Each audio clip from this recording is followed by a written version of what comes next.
I'm Emily Stapleton. And I'm Sophie Davis, and today my colleagues and I will be discussing an issue with worldwide relevance concerning a basic human need, clothing. Over the past 2 decades, fast fashion has dominated the clothing industry. Rachel Bick, environmental health professor at the University of Washington, defines fast fashion as the movement of designs from the catwalk to stores, keeping pace with constant demand for more and different styles by mass-producing clothing for a relatively cheap price. As of 2018, the fashion industry produced roughly 1 billion garments annually, and profits are worth trillions of dollars per year. Of course, this success would not be possible without the benefits fast fashion offers to its customers. Fast fashion companies let consumers buy into the idea of the cheap, desirable, luxury-looking clothing at a low price for accessibility reasons by offering a variety of clothing at multiple locations for a relatively low cost. Although this accessibility does cater to underserved persons who wouldn't otherwise be able to afford luxury-looking clothing, it is important to acknowledge the issues associated with fast fashion. It is also important to note that 80% of the fashion industry workforce is made up of women, and the fashion industry is the second highest user of water. Both of these contribute to the most negative effects of fast fashion. Through an ethical lens, it is important to consider the low wages for workers working in the fast fashion industry, and through an environmental lens, it is important to consider the waste provided by all the clothing produced. So this begs the question, what is the best solution to the issue of fast fashion, making room for its negative effects ethically and environmentally? Well, my colleagues and I believe that the best solution to the issue of fast fashion comes in the form of the slow fashion movement. To talk about the slow fashion movement in more depth is my colleague Inga Deshpande. So, slow fashion is essentially the opposite of fast fashion. So while fast fashion focuses on keeping up with the latest trends and producing clothes quickly for a cheap cost, slow fashion focuses more on the quality of the clothes and the welfare of the workers producing the clothes. So Jenny Hall is a professor at Monash University and a well-known researcher on textile design and how culture impacts them. And she defines slow fashion as including the following characteristics: small-scale production, slower production times to focus on quality, durable products, and a focus on sustainability in both production and consumption. By implementing a slow fashion approach, companies will slow down production, which will allow them to increase the working conditions of their workers and have higher quality clothes. And the higher quality clothes will reduce the need of consumers to get rid of them as frequently because they will last longer. However, there are some limitations to slow fashion. Due to the focus on slower production rates and quality, less clothes will be produced in the same amount of time, and the clothes that are produced are more expensive. However, due to the higher quality, the clothes are more durable and they will last longer, making the investment worthwhile. Now my colleague Emily will talk about the ethical consequences of fast fashion and some solutions. Thank you. Many women and children are negatively affected by working for the fast fashion industry. They receive extremely low pay and are forced to produce clothes very quickly, which decreases the quality of any work they create. Siddhartha Kara, research fellow for the University of California, Berkeley, in the Bloom Center for Developing Economics, researched the garment industry in regions of India. In 2014, the Prime Minister of India launched a campaign to increase production in the garment industry. Many retailers, such as Zara, Levi, and Forever 21, took advantage of this.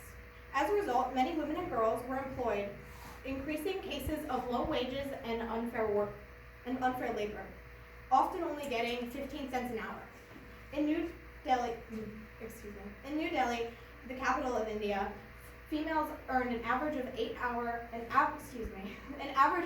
equivalent of wage, which is approximately $1.13 per workday, or 14 cents per hour.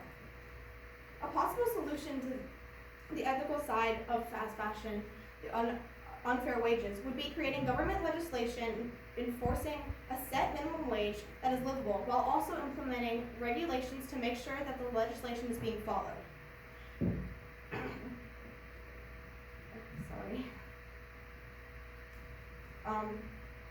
Mark Brewer, a research associate at Sheffield Business School in the United Kingdom, elaborated on companies that attempt to create help for the women who are affected. Established in 1998 Ethical Trading Initiative works with member organizations to promote international labor rights by promoting employees' freedoms and safe working environments, eradicating child labor, ensuring the payment of livable wages, and curtailing excessive working hours and harsh treatments. ETI has promoted initiatives to improve working conditions in the garment production. Companies, regrettably, are unwilling to spend more money on problems they deem to be less important than making money, which limits the amount of regulation being pushed towards governments. However, if regulations promoting quality over quantity were to be implemented in all countries, then the impact of fast fashion would be decreased. This is due to the fact that workers would be creating less clothing, but with an overall higher quality, which would result in them receiving more pay. To reiterate, an increase in wages for those making clothing in unsafe areas with unsustainable wages could help limit the dangers associated with working in the fast fashion industry. However, companies employing these workers would theoretically suffer because of the increase in spending. Next, my associate Anika will talk about the ethical impacts of fast fashion, or environmental impacts of fast fashion.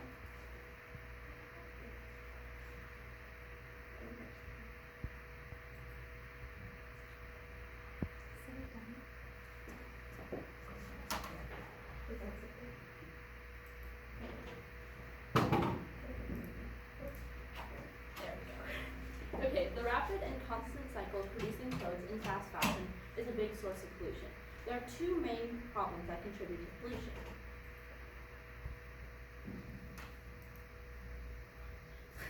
The first one is that many fibers use up natural resources.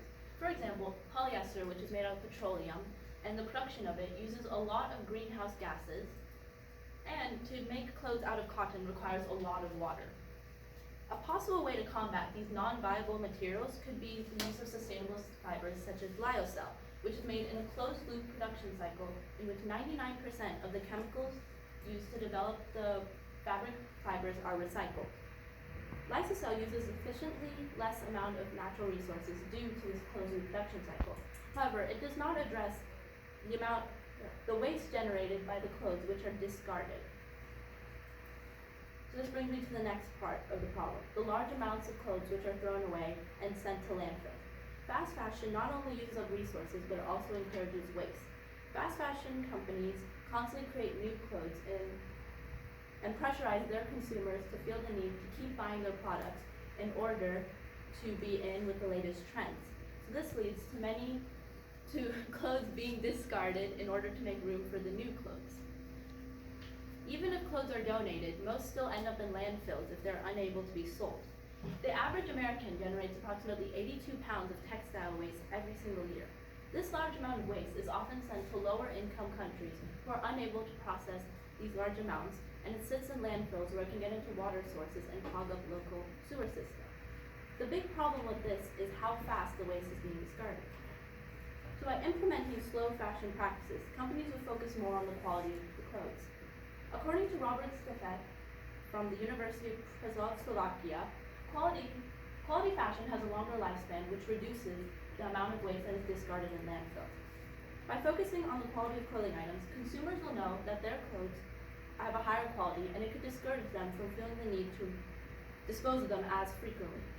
Slow fashion will also force manufacturers to not produce clothes as rapidly, which result in new designs appearing on the market less frequently, and consumers will feel less pressurized to keep buying clothes.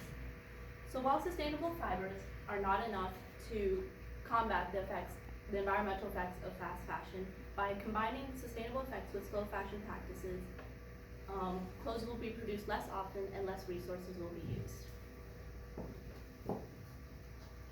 In the end, the best resolution to the issue of fast fashion would be implementing a slow fashion business model, emphasizing quality over quantity of clothes. This would severely decrease the workload for those who are undercompensated working for the fast fashion industry, and it would decrease the amount of waste produced by the fast fashion industry. The additional solutions my colleagues proposed could also be applied to this solution because the government legislation my colleague Emily proposed could be used to help implement a worldwide slow fashion business model and could buy time to build sustainable fibers. Thank you. These are our work Our sources. website. outstanding. There we go. Thank you. Thank you. All right. Emily, Yes. can you give one specific way that your thinking changed as a result of learning about Sophie's findings? Sophie's findings I found very interesting because she discussed how, due to fast fashion, a lot of individuality was taken away, which I had never thought of because I always thought of the fast fashion industry of having many, many different options. But because all the options are mostly taken from different designs on the catwalk, they all have very similar aspects, which causes everyone to look very similar. Thank you. Sophie, reflecting on your colleagues' work, which one had the greatest impact on your overall understanding? I would say that Anika's had the greatest impact on my overall understanding because it added an element of time sensitivity that I didn't associate with the fashion industry, but because of the catastrophic effects that fast fashion is having on the environment, it really is a solution that we need to get on resolving. So I feel like that added a different aspect of relevance that I hadn't previously considered. Thank you. Anika, in what way did you improve your ability to work with a group as a result of the project? Definitely made me realize how important communication is as a team, because we would work on the parts individually, but then we'd have to come together and make sure it flowed and make sure we each understood our different aspects. So it really also made me reflect on how I would present my lens so that everybody else can understand it. So communication is really important. All right. Thank you, guys.